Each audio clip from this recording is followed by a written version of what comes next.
Matius pasal 2 ayat yang ke-9 sampai ayat yang ke-11. Matius pasal 2 ayat yang ke-9 sampai ayat yang ke-11. Sambil Anda menjaga hadirat Tuhan tetap ada, dan saya percaya hadirat Tuhan itu intens waktu kita menyembah tadi. Anda jaga dan Anda hampiri Dia. Siapkan roti dan anggur perjamuan Anda. Matius pasal 2 ayat 9, setelah mendengar kata-kata raja itu, berangkatlah mereka, dan lihatlah bintang yang mereka lihat di timur itu mendahului mereka, hingga tiba dan berhenti di atas tempat di mana anak itu berada. Ayat 10. Ketika mereka melihat bintang itu, sangat bersukacitalah mereka. Ayat 11. Maka masuklah mereka ke dalam rumah itu dan melihat anak itu bersama Maria ibunya, lalu sujud menyembah Dia. Mereka pun membuka tempat harta bendanya dan mempersembahkan persembahan kepadanya, yaitu emas, kemenyan, dan mur. Menarik sekali dalam Matius 2, dalam peristiwa orang Majus di kisah Natal, ada Matius memberitahukan kepada kita bahwa orang Majus melakukan satu tindakan yang sama, tetapi memberikan dua respon yang berbeda. Sekali lagi, Matius mencoba memberi informasi kepada kita bahwa dalam kisah orang Majus, dan orang Majus satu-satunya hanya ada di dalam kisah Matius, di mana mereka melakukan satu tindakan yang sama, tetapi mereka memberi dua respon yang berbeda. Apa itu tindakan dan apa itu respon yang berbeda?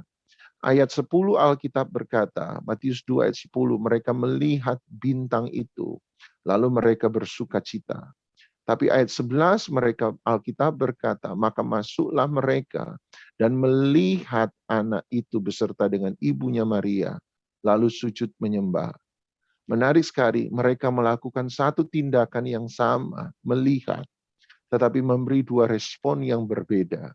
Ketika mereka melihat bintang, respon mereka adalah bersukacita. Tetapi ketika mereka melihat Yesus, respon mereka adalah sujud menyembah.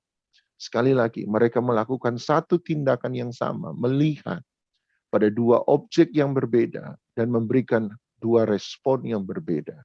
Pertama, mereka melihat bintang, mereka bersukacita. Setelah itu, ayat 11, mereka melihat Yesus, mereka sujud menyembah. Mereka melakukan tindakan yang sama, tetapi memberi dua respon yang berbeda. Izinkan saya menjelaskan ini bagi Anda. Yang pertama ayat 10 berkata ketika mereka melihat bintang, mereka bersukacita. Apa itu sukacita? Saya percaya Matius 16 Tuhan Yesus berkata bahwa mintalah dalam namaku, maka aku akan memberikannya kepadamu. Sampai hari ini engkau pun belum memintanya. Dia berkata mintalah supaya engkau mendapat, maka penuhlah sukacitamu. Perhatikan baik-baik Bapak Ibu. Yohanes 16 Tuhan Yesus berkata, mintalah, maka kamu akan menerima, supaya penuhlah sukacitamu. Berarti saya percaya sukacita adalah hasil ketika kita menemukan apa yang kita minta. Sekali lagi, Tuhan Yesus berkata, minta, maka kamu akan menerima, supaya penuh sukacitamu. Berarti seseorang bersukacita ketika apa yang dia harapkan, dia dapatkan. Seseorang bersukacita ketika apa yang dia minta, dia terima. Seseorang bersukacita ketika apa yang dia inginkan, dia bisa temukan. Sukacita adalah hasil ketika kita bisa menerima sesuatu yang kita rindukan. Kita bisa menerima sesuatu yang kita dambakan. Kita bisa menerima sesuatu yang kita harapkan. Setiap kali Anda bisa menerima pengharapan Anda akan bersukacita. Anda akan bersukacita. Itu sebabnya ketika mereka melihat bintang, 2 tahun lebih mereka mengikuti bintang. Tiba-tiba bintang itu menghilang dalam perjalanan mereka. Dan setelah menghilang, tiba-tiba bintang itu muncul kembali, ayat yang ke-9.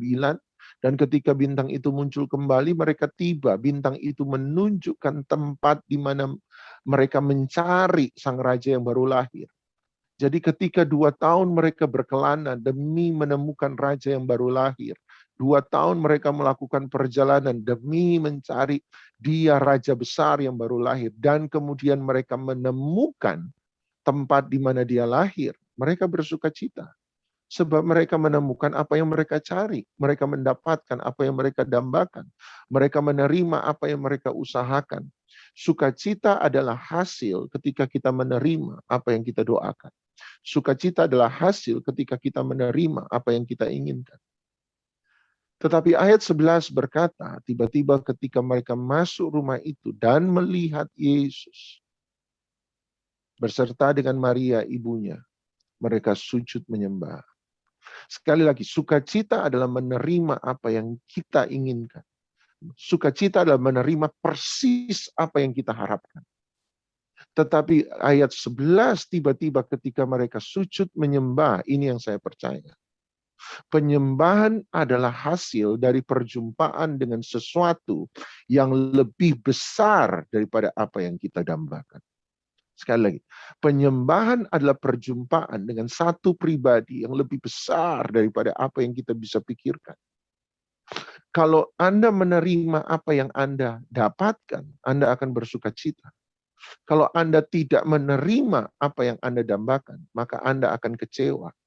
Tetapi kalau Anda menerima lebih daripada apa yang Anda dambakan, maka respon Anda cuma satu, sujud menyembah. Sekali lagi, kalau kita tidak mendapat apa yang kita inginkan, kita kecewa. Kalau kita mendapat persis seperti apa yang kita inginkan, maka kita akan bersuka cita. Tetapi ketika kita menemukan satu pribadi yang lebih besar daripada apa yang kita pikirkan, maka respon kita tidak lain daripada sujud menyembah. Saya percaya ini, ketika orang Majus masuk rumah itu, mereka punya ekspektasi tentang raja yang baru lahir. Mereka punya pemikiran tentang raja yang baru lahir. Saya percaya bahwa mereka pasti berpikir kita akan menemukan satu anak ajaib paling tidak. Satu anak yang memancarkan aura raja. Satu anak yang akan memancarkan hikmat dan pengertian yang luar biasa. Mereka punya ekspektasi ketika mereka hendak berjumpa dengan Yesus, raja yang baru lahir. Tapi ini yang saya percaya, ketika mereka masuk rumah itu, mereka bukan berjumpa dengan pribadi seperti yang mereka pikirkan. Tapi mereka berjumpa dengan satu pribadi yang lebih besar daripada apa yang mereka pikirkan. Mereka pasti berharap mereka berjumpa dengan satu pribadi, satu anak yang punya aura raja. Tapi waktu mereka berjumpa dengan Yesus, Yesus tidak memancarkan aura raja. Yesus memancarkan kemuliaan raja di atas segala raja. Dia lebih besar daripada apa yang mereka pikirkan. Ketika mereka masuk rumah itu, mereka berharap mereka akan melihat seorang anak dengan raut wajah, dengan penuh hikmat, pengetahuan yang luar biasa. Tapi saya percaya ketika mereka berjumpa dengan Yesus, mereka berjumpa bukan dengan satu anak yang kelihatan pintar, penuh dengan hikmat yang luar biasa. Tapi saya percaya ketika mereka berjumpa dengan Yesus, mereka berjumpa dengan sang hikmat itu sendiri, yang empunya segala hikmat. Dia lebih besar. Dan ketika dia lebih besar, mereka tidak punya respon lain. Mereka tidak bersuka cita, sebab Yesus lebih besar dari apa yang mereka pikirkan. Yesus lebih besar daripada apa yang mereka inginkan. Tiba-tiba mereka hanya punya satu respon. Mereka sujud menyembah, sebab dia lebih besar daripada segala sesuatu. Beberapa waktu yang lampau ketika kita belajar Bible Study tentang Trinitas, dan saya berkata pada Anda, orang Israel bukan tidak percaya bahwa ada ilah lain di negara lain. Orang Israel bukan tidak percaya bahwa ada yang namanya Baal di bangsa Filistin. Orang Israel bukan tidak percaya, tidak adanya Moloch di negara lain. Bangsa Israel tahu bahwa ada bangsa lain yang menyembah Beelzebul, ada bangsa lain yang menyembah ilah-ilah yang lain. Tetapi ketika mereka mengaku bahwa Tuhan itu benar-benar Allah mereka, Mereka berkata begini, betul di luar sana di bangsa lain ada ilah-ilah lain. Betul Mesir punya ilahnya sendiri, Filistin punya ilahnya sendiri, Moab punya ilahnya sendiri, Midian punya ilahnya sendiri, bangsa Asyur punya ilahnya sendiri. Tetapi ketika Israel mengaku bahwa Elohim Yahweh adalah Allah mereka, mereka berkata begini, betul di bangsa lain ada ilah lain, tapi bagi kami Yahweh Elohim Tuhan yang kami sembah adalah Allah di segala Allah, Allah di atas segala Allah. El Elyon, Allah yang melampaui semua Allah yang lain. Allah yang maha tinggi, Allah yang maha besar. Sebab mereka melihat bahwa betul ada ilah lain di luar sana. Tetapi mereka percaya Allah yang mereka sembah lebih tinggi daripada semua ilah yang lain. Itu sebabnya ketika Elia menantang orang Israel dan berkata, pilih hari ini siapa yang kamu sembah. Bukan berarti Elia tidak percaya bahwa ada Baal di luar sana. Dia berkata, pilih. Tetapi dia berkata, satu hal yang kamu harus tahu, bahwa Elohim Yahweh yang kita sembah lebih besar daripada Baal. Hari ini kita harus memilih siapa yang kita sembah. Siapa yang lebih besar daripada segala sesuatu. Kekhawatiran kitakah lebih besar daripada segala sesuatu? Ketakutan kitakah yang akan lebih besar daripada segala sesuatu?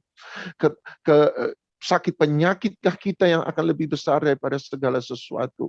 Persoalan finansial ekonomi kitakah yang lebih besar daripada segala sesuatu? Sakit hatikah kita yang lebih besar daripada segala sesuatu? Anda harus pilih hari ini. Ataukah Anda mengakui bahwa Yesus Tuhan lebih besar daripada segala sesuatu? Hari ini orang Majus mengajarkan kita satu hal, bahwa Yesus itu benar-benar lebih besar daripada segala sesuatu. Yesus lebih besar. Mari siapkan roti perjamuan Anda.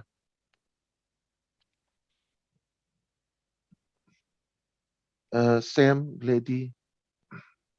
Holy, holy, holy are you, Lord.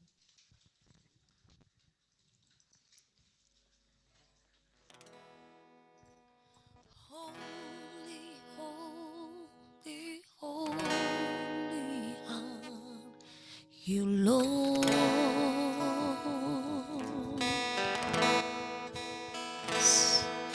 holy, holy, holy are you, Lord.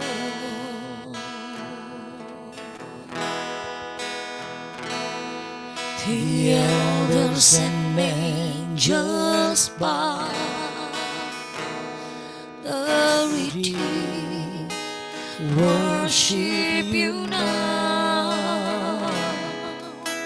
Holy, holy, holy are you, Lord.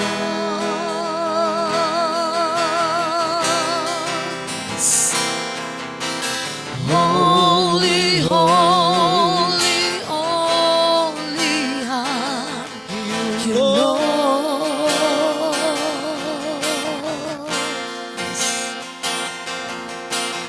Holy, holy, holy are you, Lord. Di atas segala-galanya Tuhan. The elders and angels bow, the redeemed, we worship you now. Holy, holy, holy are you, Lord. Beberapa waktu yang lalu saya sudah coba mengajarkan pada Anda juga di Bible Study bahwa kata kudus sebenarnya tidak bisa dihubungkan langsung dengan moralitas. Ya, kata kudus ada hubungannya dengan moralitas, tapi moralitas hanya sepertiga dari arti kata kudus. Buat saya kata kudus dapat digambarkan dengan satu kata, unik. Tuhan itu berbeda. Berbeda dari orang lain, berbeda dari ilah yang lain. Berbeda. Sebab orang Israel berkata, the most high, El Elyon, Allah yang melampaui semua El. Anda ingat ketika Paulus bicara tentang Kristus yang setia sampai mati, bahkan mati di atas kayu salib. Dan Paulus meneruskan dan berkata, itu sebabnya Allah sangat meninggikan dia. Di mana setiap lutut bertelut, setiap lidah mengaku bahwa Yesus Kristus adalah Tuhan. Tuhan berarti dia di atas segalanya. Paulus bahkan lanjut di bagian lain, dia berkata, dia dikaruniakan nama di atas segala nama. Anda mungkin pernah dengar pendeta berkata, dan saya mau berkata sekali lagi. Kalau Yesus itu nama di atas segala nama, bukankah kanker adalah nama? Berarti nama Yesus di atas segala nama kanker, bukan? Yes. Kalau Yesus punya nama di atas segala nama, berarti persoalan itu nama, bukan? Berarti nama Yesus di atas segala nama, persoalan yang Anda bisa sebut. Persoalan rumah tangga adalah nama, bukan? Kalau Anda berkata Yesus adalah nama di atas segala nama, berarti nama Yesus di atas semua persoalan rumah tangga Anda. Kalau Anda mengalami tumor, Anda mengalami hepatitis, Anda mengalami COVID-19, bukankah semua itu adalah nama? Dan kalau Yesus nama di atas segala nama, berarti nama Yesus melampaui semua nama penyakit yang Anda bisa sebut.